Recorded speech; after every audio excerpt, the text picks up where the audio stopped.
So it has come to my attention that independent music artist mxmtoon is going on her third tour for her newest album. I think that warrants some celebration.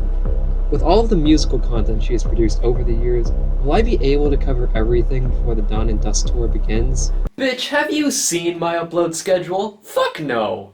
Oh, okay. Here's how it's going to work. Each video I make in this series will focus on 3 songs mxmtoon has produced. I'll be going in chronological order, starting from 1-800-DATE-ME, and I'll also look at the acoustic versions of songs and their music videos. Alright, let's do it. This is Why I Love, an mxmtoon retrospective. A few things I want to go over before I start this. One, I won't be going over any of the edits for mxmtoon songs, as I'm not really that knowledgeable about music production to even really comment. I also won't be doing any of her covers, because if I did, that would take for fucking ever. Though I will say her cover of Daddy, Why Did You Eat My Fries is hilarious. I like digging the beat. Daddy, why did you leave me? She sounds so young. And finally, I won't be going over any of her collaboration work, because... Moving on. First, we start off with 1-800-DATE-ME.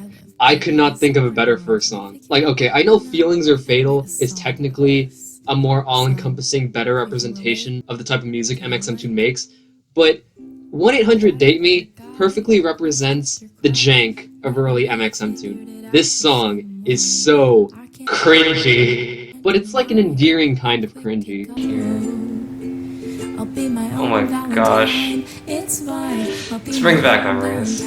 Wow, I'm so lucky to be my own Valentine.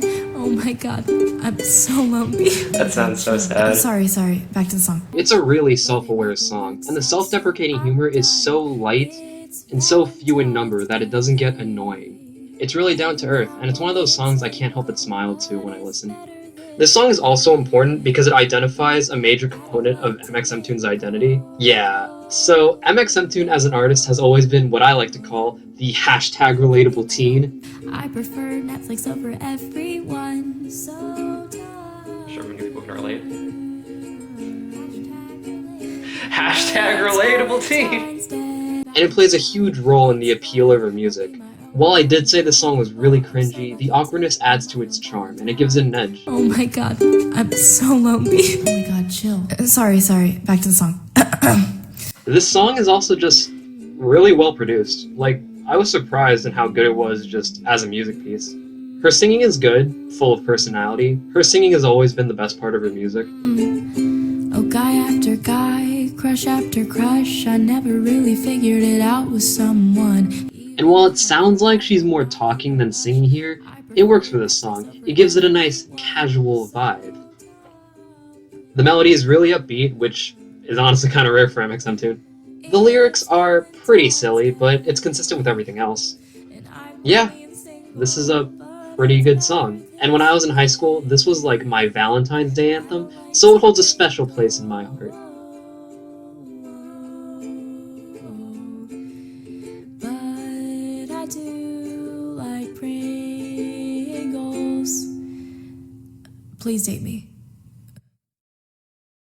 Moving on, next is a song that I honestly forgot existed, Life Online. You know, I read somewhere that mxmtoon originally wanted to be a comedy musician, and you know what, credit where credit is due, the song is fucking hilarious. I don't even know where to start. It's so janky, it's so awkward, it's so bad, it's great. Pacing in this song is just really weird. It's like it drags, but then it abruptly stops. Stole my life before I knew it, but I guess I'm not upset. I feel like the song is trying to recapture the magic that was 1-800-DATE-ME, but in trying to run after it, it just tripped and fell on its face. The premise of the song is basically mxmtoon just talking about how the internet affected her life growing up.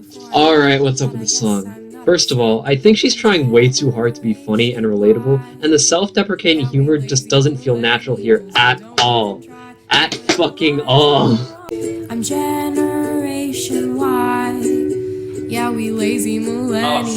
We don't even try because our lives are wrong. Also, the melody for this song, I don't even know how to fucking describe it. It kind of meanders, if that makes any sense.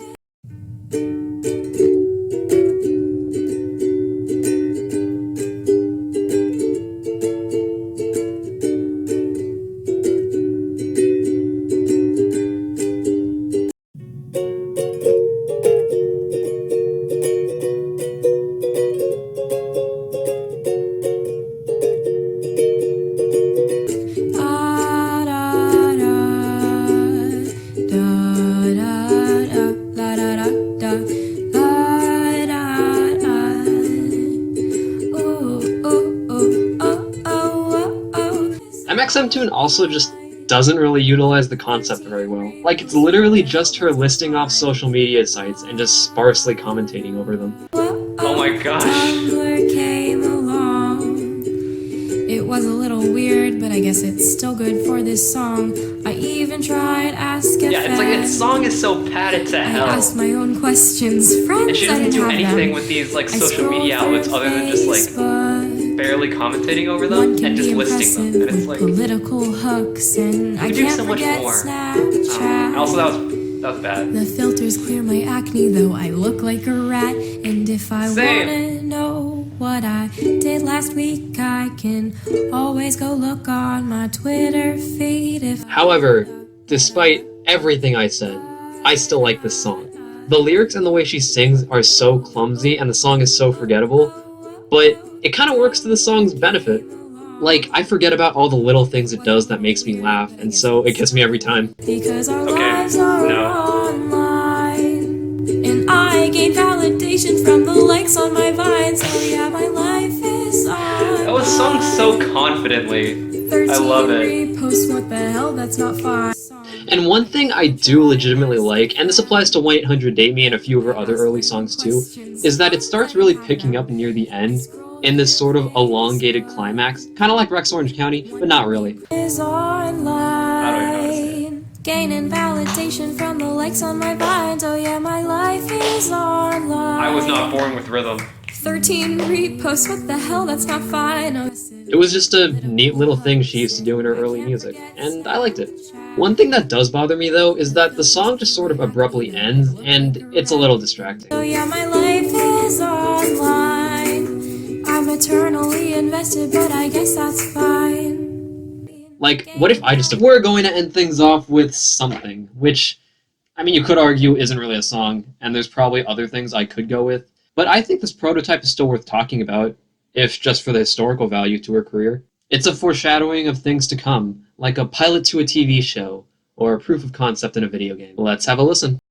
I'm happy for you, I'm smiling for you. I'd do anything for you, for you. It's always for you and never for me. And I needed to stop, so let me tell you, please. I'm always sad and I'm always lonely. Well, I can't tell you that I'm breaking slowly. Closed doors, locked in, no keys, keeping my feelings hidden. There is no ease, and I needed to stop. And I want to be able to open up, but my feelings are fatal. My feelings are fatal. Yeah, it's a bit heavier than her other songs. The melody is a bit slower, and it really synergizes with the lyrics. They are blunt, yes, but it succeeds in conveying raw emotion, which I think a lot of people can feel with the song. It's also sung beautifully. It adds to the dualistic theme of holding back in order to protect someone you care about while also being in pain from keeping it all in. It's a strong feeling, and the directness of her lyrics gives the song the weight it needs to portray that feeling. She sounds so desperate in this song. Like she's on the verge of like crying or breaking down. And I can feel that here. There's like a fragility and a delicacy in her voice and how she sings it. And it's all just in the chorus. I love the original version, but I wish there was a full version of this. It's like, it's so much more... I mean, they're both pretty raw, I guess, but like... I'm happy for you. It just feels like this is like... The original feelings are fatal, like the full version is tragic. But this one, it conveys a different sort of tragedy, and I like them both, and I wish there was a full version of this. Oh well, at least we got this though. This small snippet holds a lot of potential, and I'd love to see it fully realized.